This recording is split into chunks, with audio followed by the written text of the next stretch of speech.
Maligayang pagbabalik sa Rex Recap. Sa video na ito, ibabahagi ko sa inyo ang action and thriller movie, na pinamagatang Final Score, na ipinalabas noong 2018. Nagsisimula ang pelikula sa kwento ng isang revolusyon sa Sakarya, isang estado ng Russia. Pinangunahan ang revolusyong ito ng magkapatid na sina Dmitry at Arkady.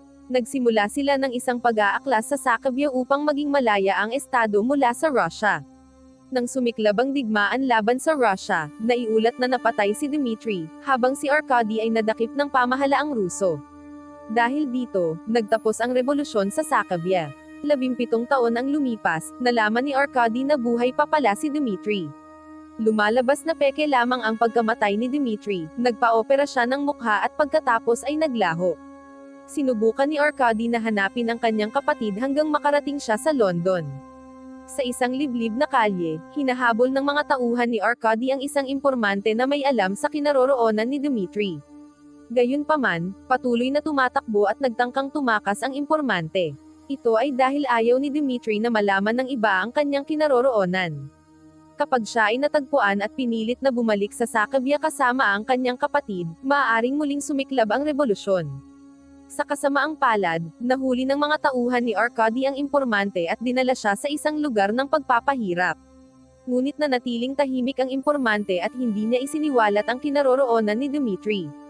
Samantala, sa isang paliparan sa London, dumating ang isang espesyal na sundalong Amerikano na si Michael Knox. Pumunta siya sa London upang bisitahin ang pamilya ng kanyang yumaong kaibigan na lumaban sa Afghanistan. Ang kanyang kaibigan ay may anak na babae na ang pangalan ay Dani.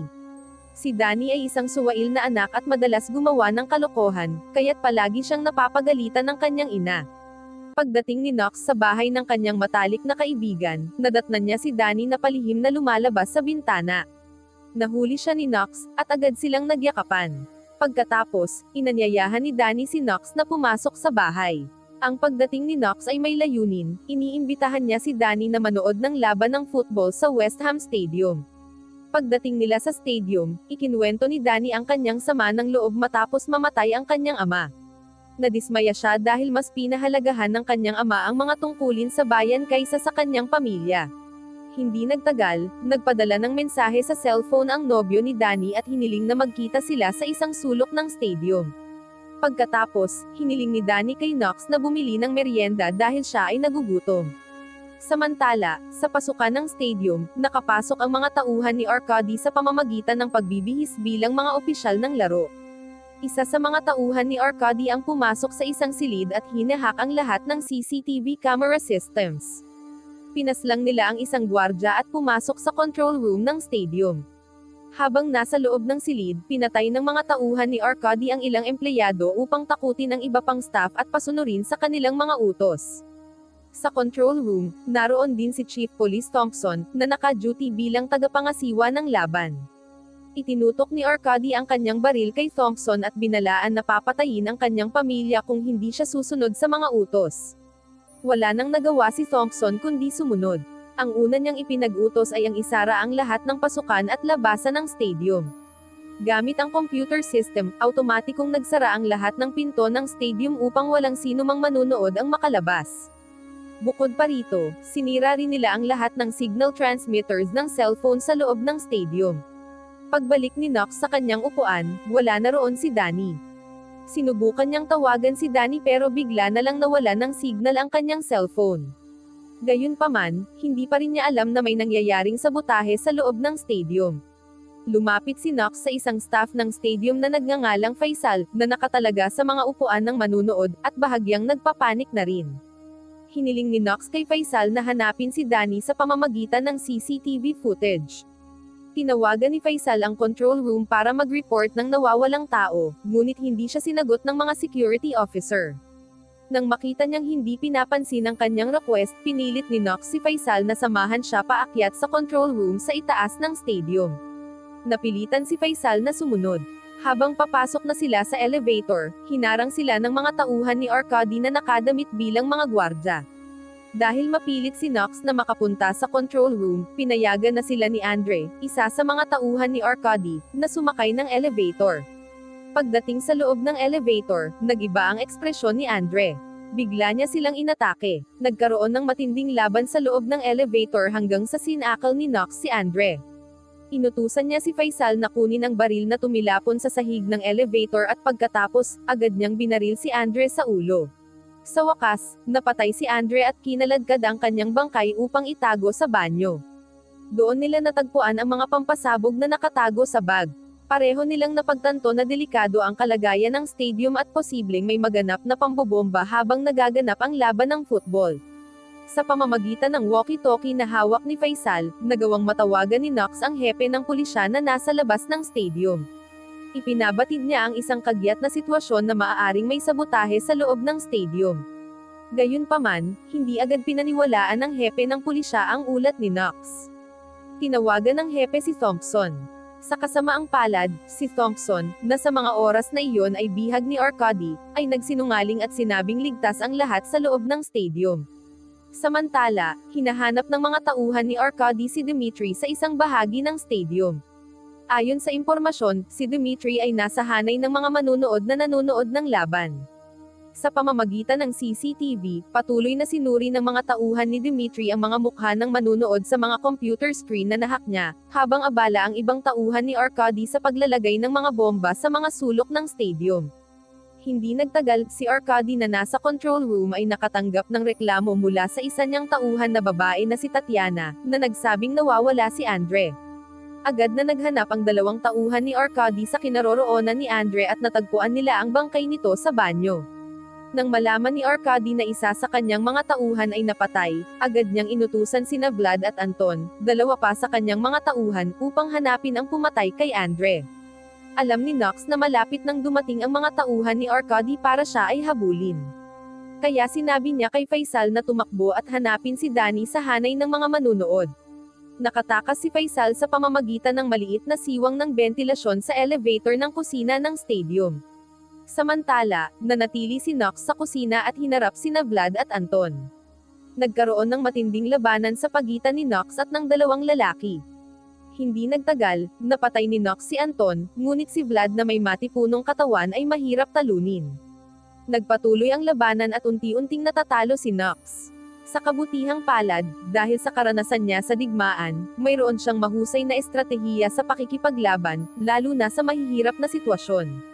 Sa huli, nagawa niyang talunin si Vlad sa isang malupit na paraan, sa pamamagitan ng paglubog ng ulo nito sa kumukulong tubig hanggang sa mamatay. Dumating si Tatiana, kasintahan ni Vlad, sa kusina upang tingnan ang sitwasyon. Galit na galit siya nang makita ang nobyo niyang patay na at nasusunog ang mukha. Samantala, nakatakas si Knox mula sa kusina dala ang bangkay ni Anton. Inihagis niya ang bangkay ni Anton palabas ng stadium upang malaman ng mga pulis na nagbabantay sa labas ang delikadong sitwasyon sa loob. Nang makita ng mga pulis ang bangkay na inihagis mula sa itaas ng stadium, saka lamang nila napagtanto ang panganib sa loob. Pumunta si Arcady at ang kanyang mga tauhan sa silid ng TV broadcast kung saan ipinapakita ng ilang crew ang kasalukuyang laban. Bigla silang nagpaputok at pinagbabaril ang ilang miyembro ng TV crew, at ang insidente ay naipalabas ng live sa TV station. Pinilit ni Arcady ang isa sa mga reporter na basahin ang kanyang mensahe. Naglalaman ito ng banta na pasasabugin ang buong stadium kapag sinubukan ng pulis na pumasok. Ang mensahe ay ipinaparating sa pamahalaan ng Britanya upang ihatid sa pamahalaan ng Russia, at hiling na mahanap si Dimitri bago matapos ang laban. Pagkatapos basahin ng reporter ang mensahe, pinatay ni Arcady ang dalawang reporter. Nai-record ang pamamaril ng TV station, kaya't nagdulot ito ng matinding takot sa mga taga-London at sa ina ni Danny na noon ay nanunood ng laban sa telebisyon. Isa sa mga tauhan ni Arcady ang nakaalam kung sino ang nasa likod ng pag-atake sa kanilang grupo sa pamamagitan ng CCTV footage. Natuklasan niya ang tunay na pagkatao ni Knox, at sa footage ding iyon ay nakita si Knox na pumasok sa stadium kasama ang isang dalagitang si Danny. Lumabas ang pagkakakilanlan ni Danny sa screen ng computer dahil nakakonekta ito sa police database. Samantala, nakita si Danny na naglalakad malapit sa field, at sinubukan siyang habulin ni Knox. Ngunit hinarang siya ng mga pulis na nakabantay sa field nang siya'y sumigaw at bumaba. Sa kabutihang palad, agad na nahila ni Faisal si Danny at dinala siya upang makipagkita kay Knox sa isang silid sa likod ng stadium. Sa pagsasama muli ni Nox, Danny, at Faisal, sinimulan nilang hanapin ang mga bomba na nakatanim sa iba't ibang bahagi ng stadium.